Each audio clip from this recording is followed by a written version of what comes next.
Go back into open session. So moved. Second. Second. All those in favor? Aye. All right. Aye. Motion passed. We are back in open session. Is there a motion to appoint Tad Pike to the position of police officer with the Wausau Police Department and to appoint John Lauer, Nolan Buffler, and Marshall DeVolk to the position of firefighter with the Wausau Fire Department? So moved. Is there a second? Second. All those in favor? Aye. Motion passes. Congratulations to Tad, John, Nolan, and Marshall. Yep.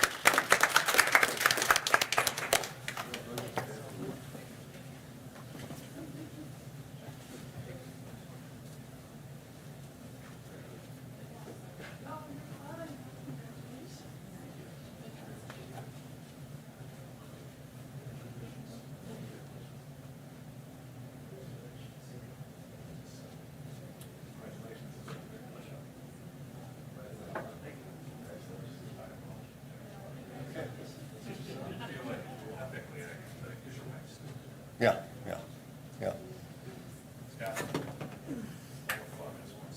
Oh, that's too bad.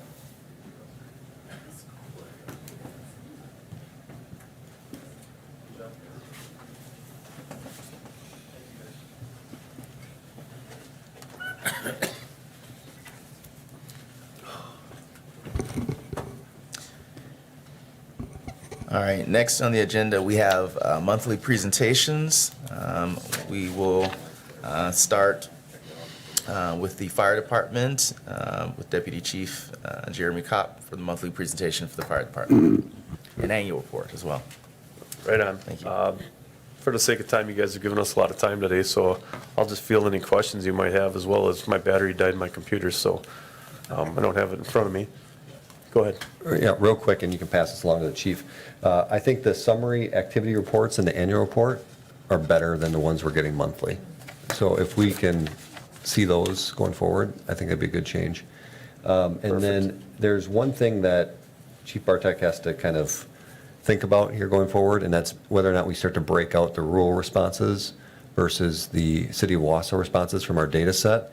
Because two things didn't add up when I read it. 80%, so early in the report, your infographic says 90% of our calls are 6 minutes and 30 seconds or less.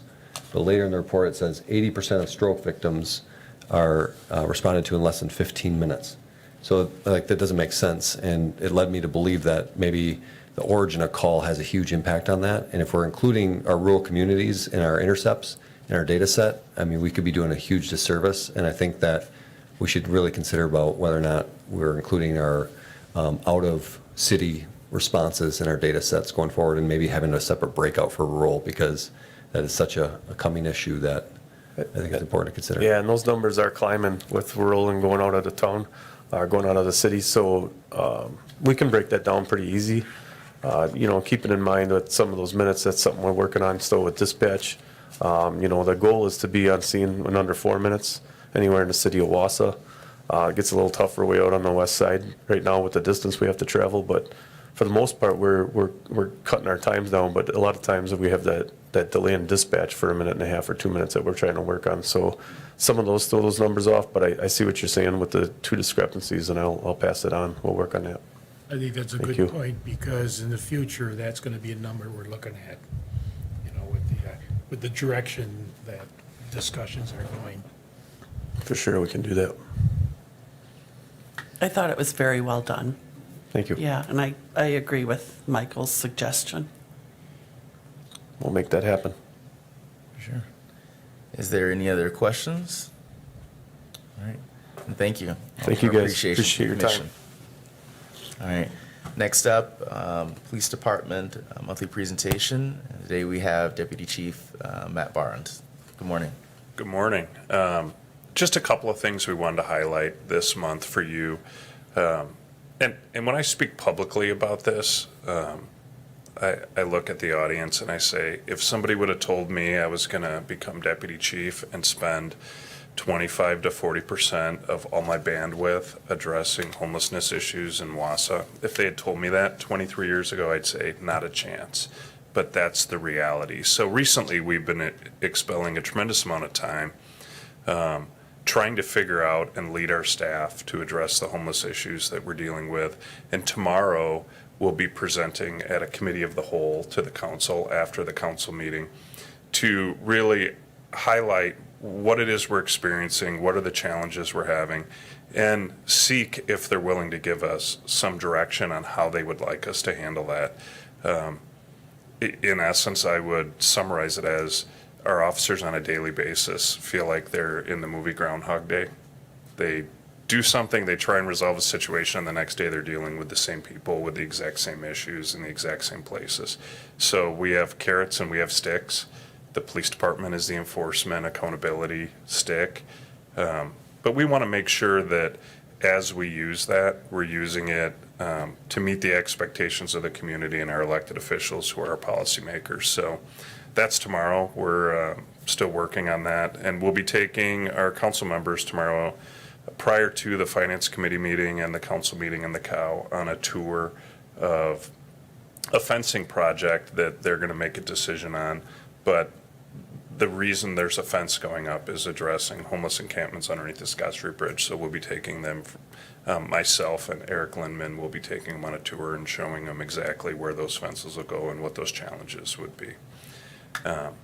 Before I move to the second topic, any questions about that? Yeah, what do the fences do? What are they, do they keep them out or hold them in? Well, Or we're not going to what- hold them in. So basically, behind 11 Scott Street, underneath the Scott Street Bridge, there's areas that WPS has a vested interest in because of managing the dams. And so currently in those areas, there's homeless encampments and people are living there. We don't think that's appropriate. That's the police department stance and DPW and WPS. So the question is whether dollars will be allocated to erect fences to keep people out of those specific locations. In addition to the west side, if you think over by the East Bay parking lot by the Mandarin, we have individuals that live underneath the bridge there and set up tents underneath those bridges. And from a police department standpoint, we see it as a significant safety issue because our staff are the ones that have to go get the bodies out of the grates at the dam. And we've had that happen on numerous occasions. So we've always been an advocate for reducing the ability for people to be under the bridges there. We see it as a safety issue. And once we identify safety issues, we have a responsibility to bring that forward to the policymakers to hopefully positively impact that. What is a good estimate of the number of homeless that we have? So that's a great question, and depending on who you'd ask, I'll give you the police department answer, which is those individuals we're dealing with are people that are living outdoors or between outdoors and within our emergency shelters like Catholic Charities Warming Center. And I would estimate that to be between 40 and 50 individuals. If you ask the school district, their definition of homeless is very different than all the other organizations. So those are the people that we deal with on a daily basis. So that would be my best estimate. Thank you. Yep. Go ahead. That, oh, no, and I can't think of his name, and I'm picturing him. Ben Bliven. No, sorry. No.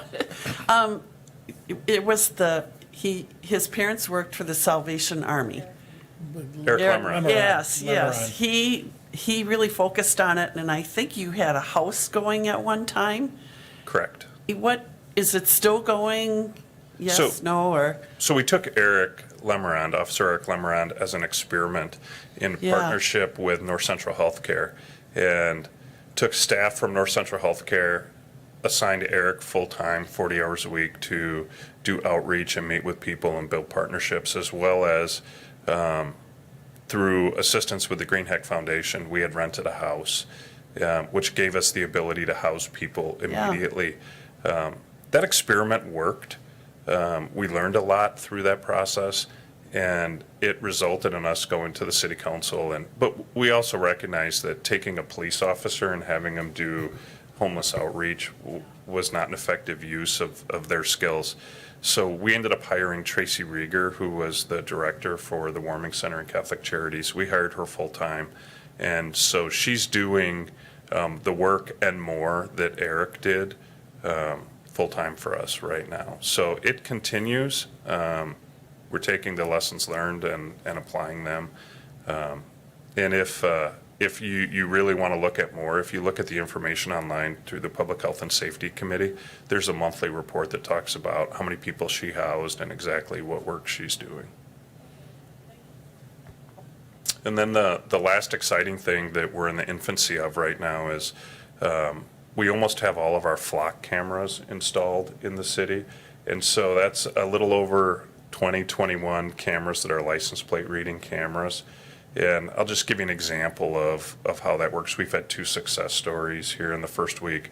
One is we get an individual that exposes himself in a very sexual manner to going through the drive-through at one of our coffee shop places. And so the police get called and it's, here's a guy, here's a car, didn't get the license plate, here's what the car looks like, but there was a sticker on the back window on the left-hand side, and we can enter that into our flock system.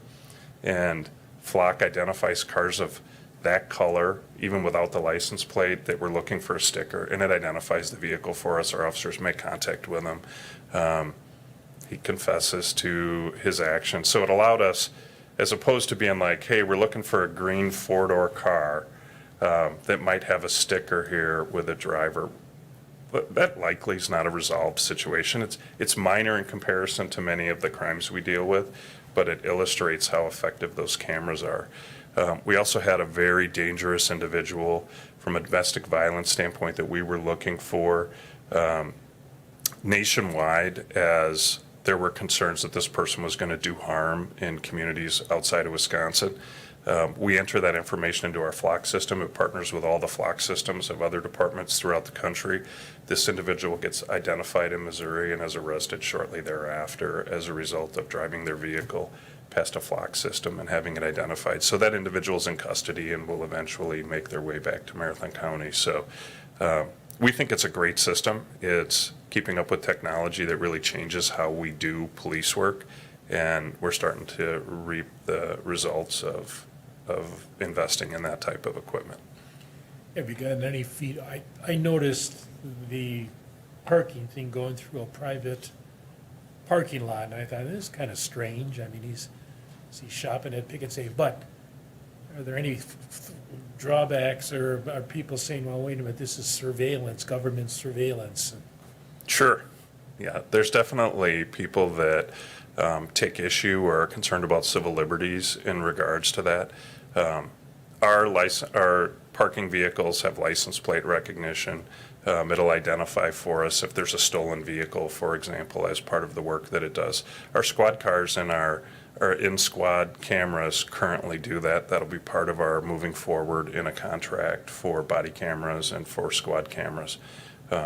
The flock system, but there's also safeguards put in place. For example, the flock system only reads rear license plates. They're set up to read the rear. That's by design with flock because they don't want people's faces as part of it. There's a retention program that only allows those images to be held for 30 days. So there's not this giant database full of the police collecting information on people. So it's not lost on us that there are those concerns, but when we weigh the benefit we receive on being able to conduct investigations, we definitely think that's a tool that we need to have in our toolbox. Good. Is there, Thank you. excuse me, are there any other questions? Then offer our gratitude from the commission. Thank you. Thank you. All right, the next Police and Fire Commission meeting will be scheduled for Monday, April 24th at 7:30 a.m. Is there any further discussion? If not, I'll entertain a motion to adjourn the meeting. I'll make a motion to adjourn. Is there a second? All those in favor? Aye. Aye, we are now adjourned. Thank you.